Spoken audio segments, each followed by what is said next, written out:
is up guys, Jacked Out here, welcome back to the channel, bringing you another tutorial today. Today I'm doing a tutorial on the double tail whip on flat ground. These tips can also help fly out, but this is specifically for flat ground. If this video does help you or you enjoyed it in any other way, please let me know by subscribing below, liking this video and leaving a comment if you enjoyed. I'll try to get around to replying to every single comment. If you're still having trouble with this trick, just let me know down below and I'll get back to you ASAP. You want to make sure you have double tail whips fly out and be able to catch them. You want to have double whips fly out as good as you can, and preferably out of banks as well. That will help a lot when it comes to doing it on flat ground. The first thing you have to know with double tail whips and just whipping the deck around in general is it's all in your wrists, okay? Your hands are on the scooter for a lot more than your feet. That's why you want to be using your wrists, your arms, your wrists to be whipping the deck as fast as you can.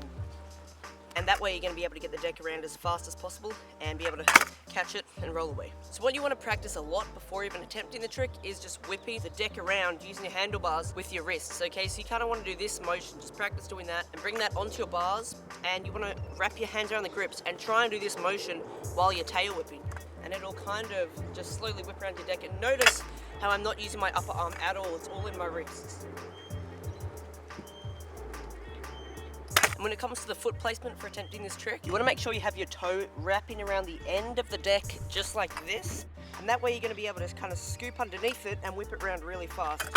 Next step. With flat tricks, a lot of the time you just need to be in the right mindset, not just for double whips, any flat trick. In your mind, you want to know that you can land it, not like I'm going to attempt this trick. You're going to kind of think of it as you've done it before and you're just going to casually do it again. You just want to know that you're going to land back on the deck. Having the right mindset helps so much with flat tricks. It's helped me learn so many flat tricks like triple whips, bar whips. Just kind of knowing that you have the power to get it round and land on it helps so much. So have the right mindset, be positive and know that you can land it. Trust me, good mindset helps a lot. The sun just came out all of a sudden. That's good. And it's gone behind the tree. You want to try them out of banks first. That's essential before you try any trick on flat ground. I'd say try it out of a bank. Also try tricks into banks as well. Into banks can actually help a lot more when it comes to doing it on flat ground. Because if you do a trick out of a bank, you're using like the incline to actually kind of propel off the ground, and that's going to allow you to go way higher. But if you're coming off flat ground into a bank, you're actually hopping off flat ground, which is what you're going to be hopping off obviously when you do it on flat ground. I find it a lot easier to hop off your back wheel rather than hopping off both wheels. It's kind of like doing an ollie on a skateboard. You can kind of just get more like strength in your kind of upper body to pull the scooter up. No big difference hopping off both wheels. I find hopping off your back wheel, you can hop a lot higher. I also find with doing double whips for your first time on flat ground, it's a lot easier to go a lot faster. Kind of helps with hopping higher. You want to find a curb.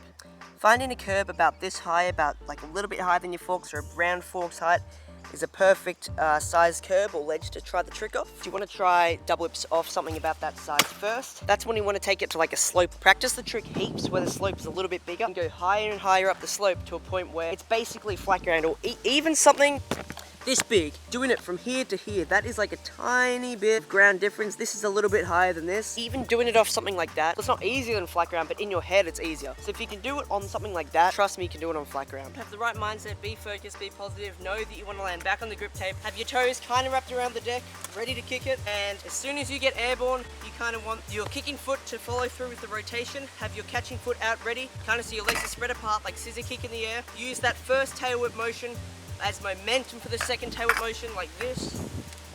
And as it's coming around, what you want to do is catch the deck a little earlier than usual, pull it in as you're pulling it in, get your other foot to meet up, land it and roll away. Anyway, they are all the tips I have for double whips. Remember, just be focused, be positive, know that you can land the trick. Right now I'm going to do a bunch of double tail whips on flat ground for you guys so you can see exactly how I do them. Really hope this video helped out. If it did, remember, subscribe below, like this video, comment if you're still having trouble, I'll get back to you ASAP. Thank you for 2,000 subscribers. I don't think I've even thanked you for 1K, so thank you for 2K. Let's keep this channel growing. You should also follow me on Instagram, @JackedOut. I post a bunch of writing related content on there, and I also allow you guys to have an input in what tricks I do for future tutorials and some new video ideas.